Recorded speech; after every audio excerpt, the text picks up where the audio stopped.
It comes out of nowhere. It strikes without warning. It's that soul-sucking stretch of the school calendar between President's Day and Easter. No holidays, no vacations. You know the side effects. First, the body goes loco, followed soon after by the brain. Only the strong survive, like Monica Perling. She uses her Krebs Scout training to find precious nutrients.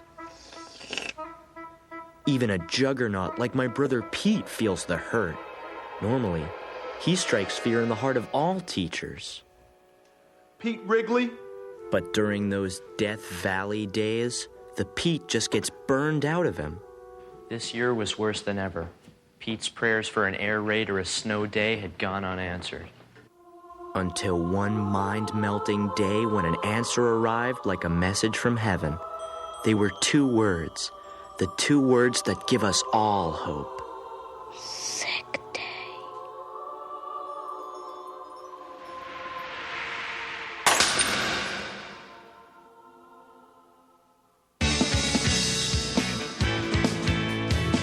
It's smiling strange.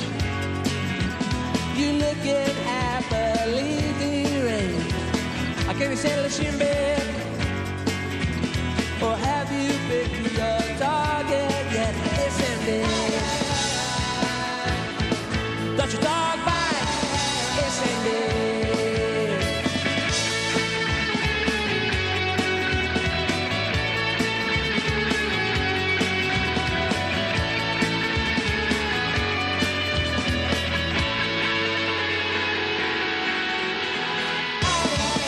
It's ending. Don't your dog bite? It's ending. It's ending. Don't your dog bite? It's ending.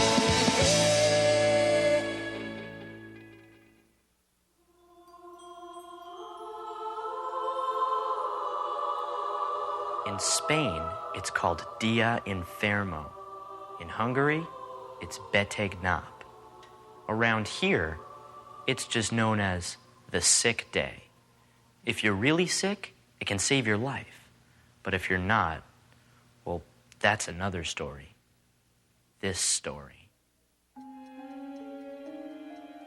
It starts by picking the right disease to fake. You know the classics: colds, earaches, pink eye, and the ever-popular diarrhea. Pete had tried all those. It was time for something big. Food poisoning? That's a triple Yui. Unusual, unpredictable, undetectable. Gets me 2 days, easy. You're going for a double dipper? If Pete could get 2 days off, he'd be a sick day legend, like Len Tinglehoff, who used mind control to keep his temperature at 101 degrees for 3 days. Or Margaret Stang, who epoxy glued her teeth together and got to drink lamb chops through a straw. Then there's Dewey Munson, who faked his own death. Dewey was last seen in Flagstaff, where he lives with his aunt and calls himself Gene. But here in Wellsville, on one fateful Tuesday at precisely 0700 hours, the brothers Pete launched Operation Tapioca.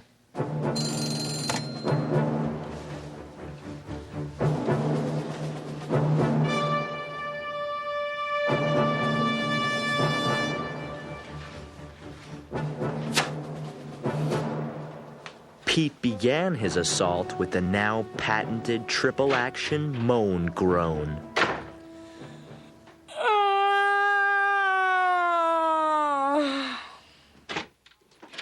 Pete, something wrong? My guts, they're boiling. Mom was a seasoned warrior of the sick day and came on strong with a 3-pronged attack.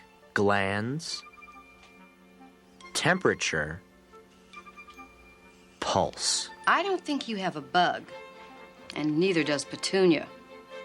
And it wasn't something you ate last night, because we all had the same thing. Ooh, time to get up. Today's a school day. She was walking right into his trap. Maybe it was the tapioca. Tapioca? Yeah, I had some last night. The tapioca. It was Pete's secret weapon. You see, a few days earlier, Pete got a grocery clerk to smuggle him a label from an expired can of tapioca. Remember, if you get busted, this never happened. What never happened? Bingo. Then, he stuck the label on an empty can. That's where I came in. While Pete lured Mom to our bedroom, I made the drop. Honey, I just talked to Dr. Volker. He said you probably have a mild case of food poisoning. Nothing serious, but I want to keep you home. But, Mom, we're doing negative fractions. Negative fractions will wait. You stay in bed. I'll call Aunt Janet and tell her I can't make it to the baby shower.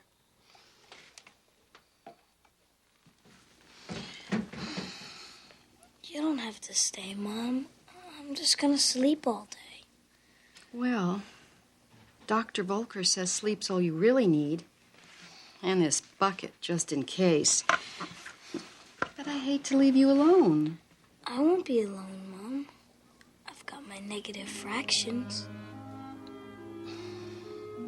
Such a good boy. All right, honey. I'll leave Aunt Janet's number and some Melba toast in case you get hungry. Does that sound okay?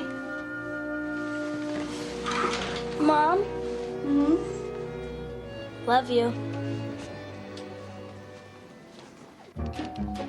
Once word got out that Pete wouldn't be in school that day, adults wasted no time spreading the good news.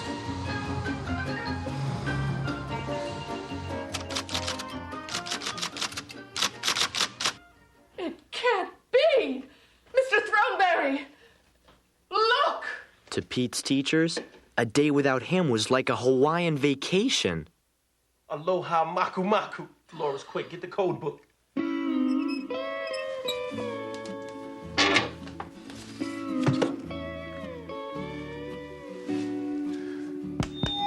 Attention, all faculty members.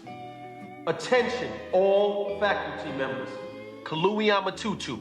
Repeat, Kalui Amatutu. Don Ho will not emerge from the Valley of Darkness.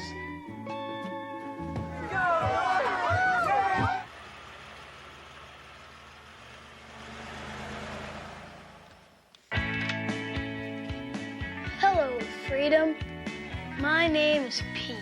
With Mom gone, Pete began his adventure by taking in the little things you only notice on a sick day. The way the dust motes waft around in the sunlight. The sound of the refrigerator making ice cubes. And the sweet, marshmallowy taste of an American president going down his food hole. That's when Pete noticed something even more amazing. Ike! That's right, Dwight D. Eisenhower. Famous for commanding the Allied forces in Germany and being the only president Pete hadn't shoved up his nose.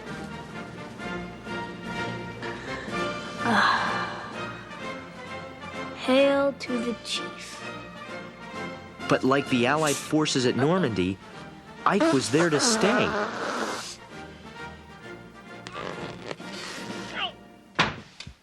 Meter man? Hello? Anyone home?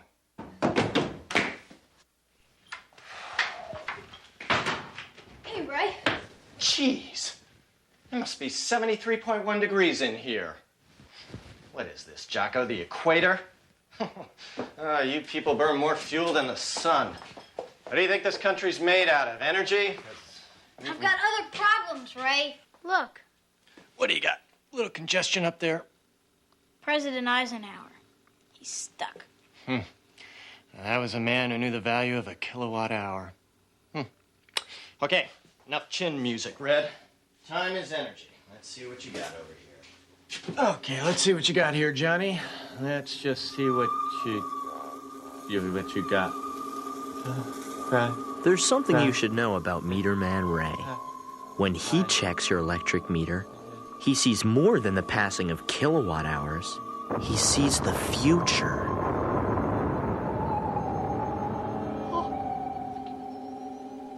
Do you have a bomb shelter? No. Why? Don't worry about it. What about me? Anything about me?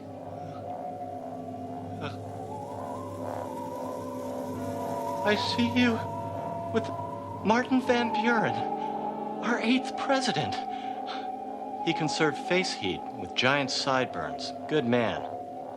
What? Oh, he's gonna lead you to the promised land. Promised land? I'm not going anywhere. I'm faking sick. The wheel has spoken. It also says your kilowatt usage is up 3%. Tell me, Chief, you folks ever think of using dimmer switches in here? No, but I'm not going outside. What if someone sees me? It's too risky. That's fine with me, Professor. If you knew how much heat escapes from the top of your head, woo-hoo, that would make you sick for real. Well, see you next month, Skipper. Skipper really wasn't going anywhere until he saw it. The Excalibur 2000, the most powerful garage door opener known to mankind. Only Dad was allowed to wield its mighty power, but no one was home. Pete had to try it. He was going to break the cardinal rule of faking sick. He was going to go outside. Pete knew that by going outside, he risked blowing his whole sick day scam. But he had seen the Excalibur TV commercial too many times to turn back now. Excalibur, Excalibur, Excalibur, mightiest opener in the land, opens the door with a touch of your hand. Excalibur, Excalibur, its laser shoots through anything, its power will make you feel like a king. Excalibur, Excalibur. Excalibur! Chapter 8. Couldn't fit an oversized envelope in the Chakotay's mail slot. When will they ever learn? Note. Found a brown mitten on the sidewalk. Somewhere a child walks with one cold hand. I will do what I can.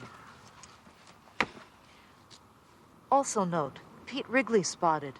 Appears to have Vegas funny man Don Rickles up his nose. No, Eisenhower. Make that Eisenhower. 35th president, had his own stamp. More on that later.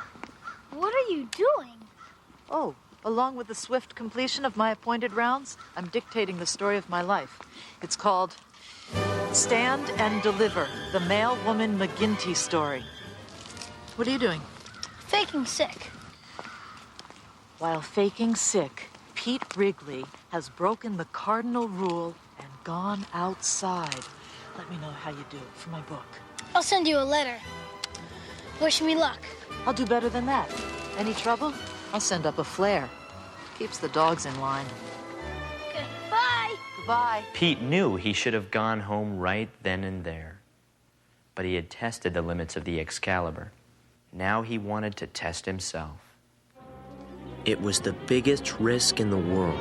But then, I guess that's why my brother did it. At precisely 1300 hours, the enemy was sighted. The Death Star. His top secret mission? Well, he just wanted to see how his friends were doing. Except for a strange Hawaiian theme, it was pretty much what he expected. Clem had been reduced to bearded goo, while Monica continued her fierce struggle for survival. It was a horror show he'd seen before, but as he took one last look, something new caught his eye. Glenn Wordle. Since the second grade, Glenn had sat behind Pete, but they'd never talked. Not once. All Pete knew about him was that he ate plaque candy, the stuff the dentist gives you to find the gunk on your teeth. It might have been because it was a sick day, but suddenly Pete saw Glenn in a whole new way. Who was the kid behind the teeth? Pete had to know.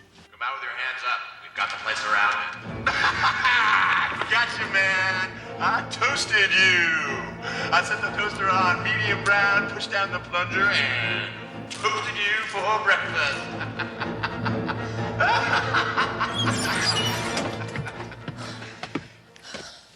I toasted you. And you could have busted me. I'm faking sick today, Stu. Oh my gosh, I didn't know.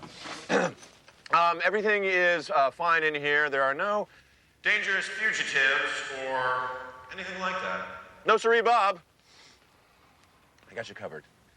I'm sorry. I guess I'm just a little bored. What do you do all day when we're in school?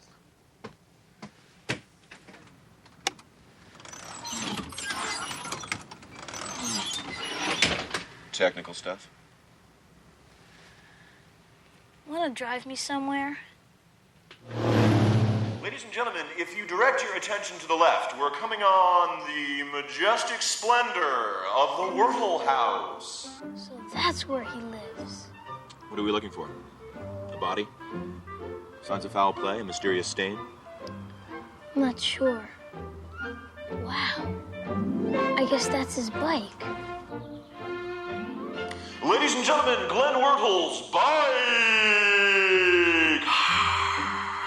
And let's give a warm Wellsville welcome for Glenn Wurtle's shuttlecock. I didn't know he played badminton. Are you sure you're just faking sick, Pete? That's Glenn Wardle's life out there, Stu. All the little things that make him Glenn Wardle. Can't explain it, but you just see things a little differently on a sick day. At the sound of the tone, it'll be exactly 2 o'clock. 2 o'clock? School's out. I got a vamoose. El pronto. It's not safe out there. Get back in. I'll give you a ride home. That's okay, Stu. I'm gonna look around some more. If I see any sign of trouble, I'll sound the red alert. Eisenhower. Just checking.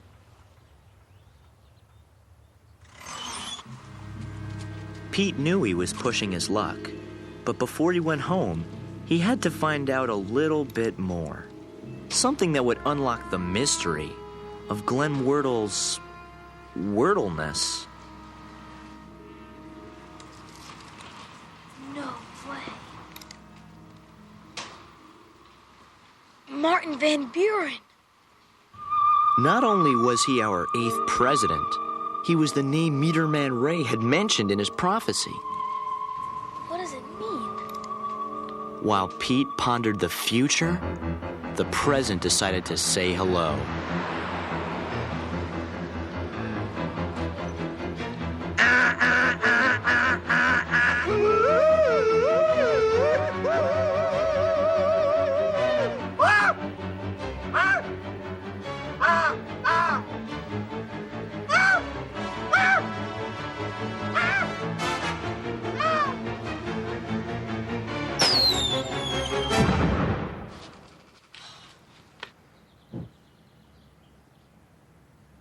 Pete knew he'd be dead meat if he didn't beat Mom back to the house.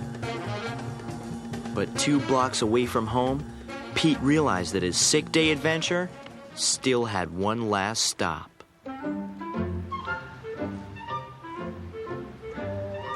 Hey, Glenn.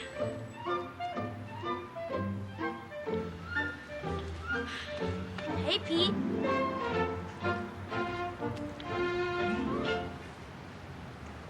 Hi, Pete. Hey, Glenn. How's the plaque? Not bad. Want some plaque candy? I got extra. Sure. Thanks.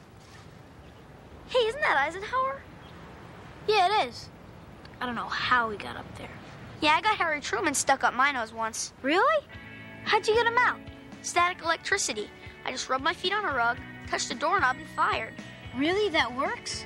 Yeah, just the other day I had to blast out Martin Van Buren? Yeah, Van Buren. How'd you know? Just a guess. Hey, Pocahontas, you better hurry. Your future's looking dim. Look, I gotta go. I'll see you soon. Tomorrow.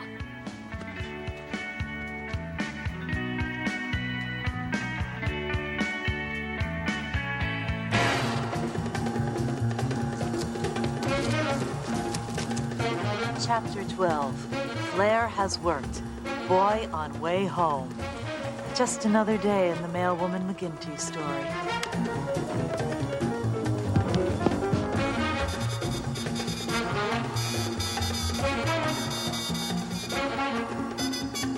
Pete, where you been? Doc! You can thank me later. He was home free. There was no way Mom would know he'd even left his bed. Then he realized his fatal mistake. The garage door, I left it open. As powerful as the Excalibur was, he couldn't get a clear shot at the door. If Mom saw it open, he'd be busted for sure. His only hope was to ricochet the beam off the plate in Mom's head. Sorry, Mom.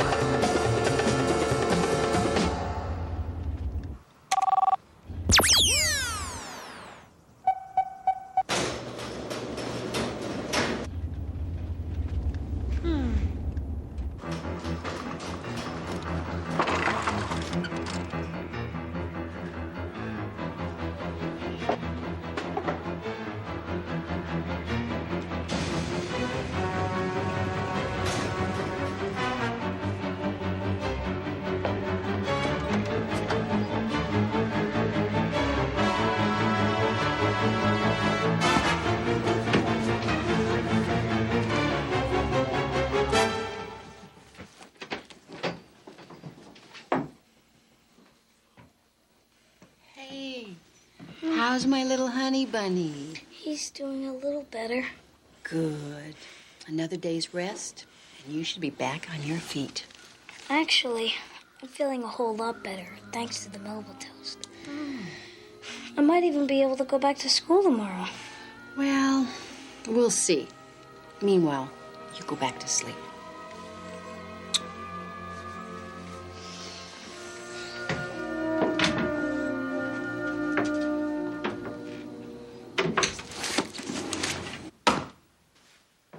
Pete didn't need Meter Man Ray to tell him his future. He knew exactly what the next day would bring. Thanks to his sick day, he'd have a new friend, a newly enlarged left nostril, and best of all, a brand new way of looking at the world. They're playing in Central Park.